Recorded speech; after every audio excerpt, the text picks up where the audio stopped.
नमस्कार। धर्म ग्रंथों के मुताबिक मनुष्य जीवन का मूल उद्देश्य सत भक्ति करके अपनी आत्मा का मोक्ष कराना है, जिसकी वास्तविक जानकारी तत्वदर्शी संत के सत्संग से ही प्राप्त होती है। संतों के अनुसार सत्संग से ही घर की कलह समाप्त होती है तथा प्राणी पर आने वाली बड़ी से बड़ी आपत्ति भी समाप्त हो जाती है। इसी से जुड़ी देखिए हमारी यह पूरी रिपोर्ट। देश के अलग अलग राज्यों में बीते सप्ताह जगत गुरु तत्वदर्शी संत रामपाल जी महाराज जी के सानिध्य में एक दिवसीय सत्संग का आयोजन किया गया, जिसमें सैकड़ों की तादाद में लोग पहुंचे और सत्संग का लाभ उठाया। वहीं सत्संग के दौरान लोगों में शिष्टाचार और सेवा भाव भी देखने को मिला। सत्संग में बताया गया कि तत्वदर्शी संत के सत्संग में आने से ही लोगों को मानव जीवन के मुख्य उद्देश्य की वास्तविक जानकारी होती है और सद्भक्ति का ज्ञान होता है, जिससे साधक मनमानी साधना को छोड़कर सद्भक्ति करता है और मोक्ष का अधिकारी बनता है। वहीं सच्चे संत के वचनों में शक्ति होती है, जिससे लोग विकारों से दूर हो जाते हैं और समाज से बुराइयों का नाश होता है तथा एक स्वच्छ समाज का निर्माण होता है। आज हम पहुंचे हैं छत्तीसगढ़ के जिला राजनांदगांव में और यहाँ पे संत रामपाल जी महाराज जी के एक दिवसीय आध्यात्मिक सत्संग कार्यक्रम का आयोजन किया गया है। हम संत रामपाल जी महाराज जी के कुछ अनुयायियों से जानते हैं कि संत रामपाल जी महाराज जी के प्रति उनके क्या विचार हैं।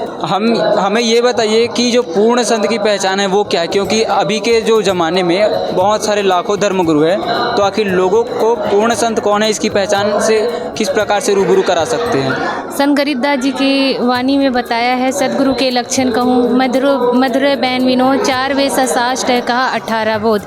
श्रीमद् भागवत गीता में अध्याय 15 श्लोक 1 से लेकर 4 तक बताया है कि उल्टा लटका हुआ वृक्ष के सारे विभाग, पत्ते, जड़, मूल बता दे, वो तत्वदर्शी संत है। मैम, इन्होंने तो बता दिया कि पूर्ण संत की क्या पहचान है, लेकिन हम आप लोगों से जानना चाहते हैं कि जो संत रामपाल जी महाराज जी के जो शिष्य है वो अपने गुरु को भगवान बताते हैं, तो आखिर आप अपने गुरु को भगवान क्यों बोलते हो? सर, हम लोग अपने गुरु को भगवान इसलिए बोलते हैं कि गुरु बड़े गोविंद से मन में देख विचार, हरि सुमरे सो रह गए, गुरु सुमरे होए पार। इसी कारण हम लोग गुरु को बड़ा स्थान देते हैं। गुरु गोविंद दोनों खड़े, काके लगा पाँव, बलिहारी गुरु आपने गोविंद दियो बताए। मतलब हमारे गुरु ही गोविंद तक ले जाते हैं। जैसे हमको पूर्ण जो नाम होता है, हमको गुरु देते हैं, नाम दीक्षा देते हैं, वो गुरु ऐसे नाम देते हैं जो हमको गोविंद तक के पहुंचाते हैं। इसलिए हम भगवान मानते हैं गुरु को। हम स्कूल में भी गुरु को मानते हैं कि गुरु ब्रह्मा गुरुर विष्णु गुरुर देवो महेश्वरा, गुरु साक्षात परम ब्रह्मा, तस्मै श्री गुरुवे नमः। आप अपने गुरुजी के बारे में क्या बताना चाहोगे हमारे दर्शकों को? मैं अपने गुरुजी के बारे में यही बताना चाहूँगी कि हमारे गुरुजी पूर्ण भक्ति देते हैं, जिससे साधक को पूरे लाभ और मोक्ष मिलता है। SNH की टीम आज पहुंची है गुजरात के दाहोद जिले में। यहाँ पे संत रामपाल जी महाराज जी के सानिध्य में उनके अनुयायियों द्वारा एक दिवसीय सत्संग समारोह का आयोजन किया गया है। संत रामपाल जी महाराज के जो शिष्य हैं उनके क्या विचार होते हैं और सत्संग में वो आना क्यों जरूरी समझते हैं, हम यहाँ पे कुछ संत रामपाल जी महाराज के अनुयायी से हम सवाल जवाब करेंगे। बने रहे हमारे साथ। सर, आज हम इस भाग दौड़ की ज़िंदगी में देखते हैं कि बहुत सारे लोग आध्यात्म की तरफ कभी कम ही अग्रसर होते हैं और आप यहाँ पे छुट्टी के दिन सत्संग में आए हो। सर, क्या रीज़न रहा है? जी बिल्कुल, आज हमारे संत गुरुजी रामपाल जी महाराज का सत्संग है, एक दिवसीय सत्संग है, तो उसमें दाहोद ज़िले की पूरी संगत आई हुई है। तो जैसे कि हम पूरा दिन भर तो पूरे महीने में कुछ ना कुछ अपने पेट के लिए काम करते हैं, तो आध्यात्मिक ज्ञान लेने के लिए हमें सत्संग में आना ज़रूरी है। ये जो संसार की जो कमाई है वो तो अपने साथ नहीं आने वाली है, लेकिन जब अपने मृत्यु के उपरांत कुछ अपना जो ज्ञान है या कुछ अपने कर्म है वो ही साथ में आने वाले हैं। तो जो सच्चा ज्ञान है वो सिर्फ आज संत रामपाल जी महाराज ही हमें दे रहे हैं। वो हमें किस प्रकार का सच्चा ज्ञान दे रहे हैं?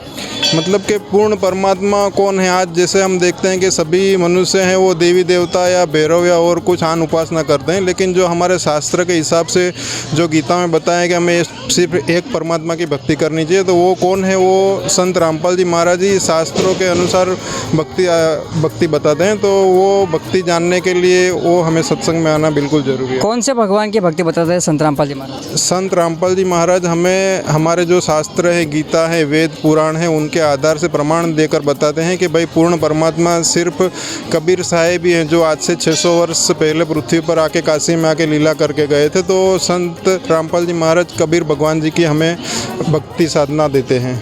सर, आज लोग बहुत ही दुख में और बहुत ही पीड़ित हैं, तो क्या संत रामपाल जी महाराज भक्ति विधि बताते हैं उससे सारे जो पाप कर्म कट जाते हैं? जी, हमारे गुरुजी भगवान जो भक्ति बता रहे हैं वो शास्त्र अनुकूल बता रहे हैं, और यहाँ पर जो मनुष्य हैं अपने कर्मों का भोग भोग रहा है, तो उन सब से मुक्ति पाने के लिए अपन को शास्त्र अनुकूल साधना करना बहुत ही आवश्यक है। और जैसे कि बच्चा प्रारंभिक शिक्षा अपने स्कूल से प्रारंभ करता है और अंत में ग्रेजुएशन को जाता है, ऐसे ही अध्यात्म ज्ञान है और एक सत्संग ही ऐसा समाधान है जिसमें अपने शास्त्रों के अकॉर्डिंग ज्ञान मिलता है और पूर्ण परमात्मा की भक्ति मिलती है, जो वर्तमान में संत रामपाल जी महाराज जी बता रहे हैं। जैसे खेतों में बहुत बड़ा घासों का पड़ा रहता है, अगर उसमें एक तीली छुपा दी जाए तो सूखा घास पूरा भर जाता है। ऐसे ही अपने मनो शरीर के ऊपर कर्म रूपी मार है, तो उसको ख़त्म करने के लिए अपन को सद्भक्ति करना बहुत ही आवश्यक है, जो हमारे गुरुदेव भगवान संत रामपाल जी महाराज शास्त्रों के अनुसार बता रहे हैं। जैसे कि आपको पता है कि ऐसे न्यूज़ चैनल की टीम है जो हर बार आपको कुछ आध्यात्मिकता से जुड़ी हुई खबरें दिखाती है, ऐसे ही हम कुछ फुटेज दिखाने के लिए आज हम आए हैं भूजकच्छ गुजरात के गांधीधाम शहर में। गांधीधाम शहर में संत रामपाल जी महाराज जी का सत्संग चल रहा है। आपको पता ही होगा कि संत रामपाल जी महाराज जी आए दिन सुर्खियों में चलते रहते हैं। कभी नवरात्रि को लेके कुछ उनके टैक्स चलते रहते हैं ट्विटर पे, या और कोई व्रत साधना को लेके उनके क्या विचार है वो दिखाते रहते हैं उनके शिष्य। तो ऐसे ही हम आज भी जानकारी प्राप्त करते हैं। जी, क्या नाम है आपका और क्या करते हैं आप? मेरा नाम नेहा है और मैं एक टीचर हूँ। तो आप टीचर होके एक संत जी की शरण में आए, ऐसा क्या है? क्योंकि संत रामपाल जी महाराज जी हमारे गुरुजी ऐसी भक्ति बताते हैं जिसका प्रमाण कहीं ना कहीं होता है, नहीं तो हम अंधविश्वास जैसी भक्ति करते हैं। किसी ने बोल दिया यहाँ पे जल चढ़ाना ये लाभ होगा, कुछ नहीं होता है लाभ, ऐसे ये सब अंधविश्वास है। तो आपको संत रामपाल जी महाराज जी के ज्ञान में आने से कुछ लाभ भी हुए हैं? हाँ, मुझे लाभ हुआ है। पहले मुझे टीबी की बीमारी थी और मेरा वजन भी कम हो गया था बहुत। डॉक्टर बोलते थे कि अब कुछ नहीं हो पाएगा, लेकिन मैंने नाम दीक्षा ली। मेरी मौसी भक्ति करती थी, मुझे बताया उन्होंने, तो मैंने नाम दीक्षा ली और जैसे गुरुजी ने बताया है वैसे मैंने भक्ति की और मेरी टीबी सही हो गई। और मेरे पापा का पैरालिसिस था तो वो खाना खाना सब छोड़ दिए थे। तो एक दिन मैंने बोला कि हे गुरुजी, मेरे पापा को खाना खा लें तो मैं उनको नाम दिला दूँगी। तो मेरे पापा उसी दिन से खाना खा रहे हैं और आज भी खाना खा रहे हैं पापा। तो आपका ये कहना है कि संत रामपाल जी महाराज जी के शरण में आने से, तो उनकी मतलब ऐसी क्या विधि बताते हैं कि जो सिर्फ उनके शरण में आने से ही मतलब आप लोगों के रोग ठीक हो जाते हैं? हमारे गुरुजी सद्भक्ति बताते हैं, उस एक पूर्ण ब्रह्म की भक्ति बताते हैं। हम एक परमात्मा की भक्ति करेंगे। हम बोलते हैं ना सबका मालिक एक होता है, लेकिन हमने यहाँ कितने प्रकार के भगवानों की पूजा करते हैं। इतने भगवानों की पूजा नहीं करना है, सिर्फ एक परमात्मा की पूजा करते, तभी हमको मोक्ष मिलेगा। तो मैं आपसे एक और सवाल करना चाहूँगी कि जैसे कि अभी हाल ही कुछ दिनों में करवा चौथ आ रहा है और यहाँ पे जो हिंदू धर्म की लेडीज़ हैं उनका ये मानना है कि व्रत करने से मतलब उनके पतियों की उम्र बढ़ जाती है, ऐसा मान्यता है। तो आपके उस बारे में क्या विचार है? व्रत करने से किसी की उम्र नहीं बढ़ती है। गुरुजी बोलते हैं ना ज़्यादा खाने वाले भक्ति कर सकते हैं, ना कम खाने वाले भक्ति कर सकते हैं। हम देखते हैं कि आए दिन किसी ने व्रत रखा है और उसके पति की मृत्यु हो जाती है। तो ऐसे व्रत रखने से किसी की उम्र नहीं बढ़ती है। और जैसे कि बोलते हैं चंदा मामा बच्चों से कि ये तुम्हारे मामा हैं, और फिर करवा चौथ के दिन हम उसकी पूजा करते हैं पति मान के। तो पति और मामा क्या है ये? तो मतलब आपका कहना है कि आपके जो गुरु इनके संत रामपाल जी महाराज जी के शिष्य हैं जो मतलब ऐसे कोई और व्रत साधना ही नहीं करते हैं? हाँ, कोई व्रत साधना नहीं करते क्योंकि ये व्यर्थ है, इससे कुछ नहीं होने वाला है। जैसे कि आपने देखा कि एक टीचर हैं, उनकी एज भी अभी छोटी है, वो भी संत रामपाल जी महाराज जी से जुड़े हुए हैं और उनका कहना है कि जो करवा चौथ का व्रत है वो रखने से मतलब ये व्यर्थ की पूजाएं हैं। तो ऐसे ही बने रहिए हमारे ऐसे न्यूज़ चैनल के साथ। धन्यवाद। आज हमारी मीडिया टीम पहुंची है राजस्थान के झालावाड़ ज़िले में, झालावाड़ ज़िले की तहसील कंगदार में, जहाँ पर संत रामपाल जी महाराज जी का एक आध्यात्मिक सत्संग का आयोजन रखा गया है। जो कि आप मेरे पीछे देख सकते हो, यहाँ पर एक कालेश्वर मंदिर है।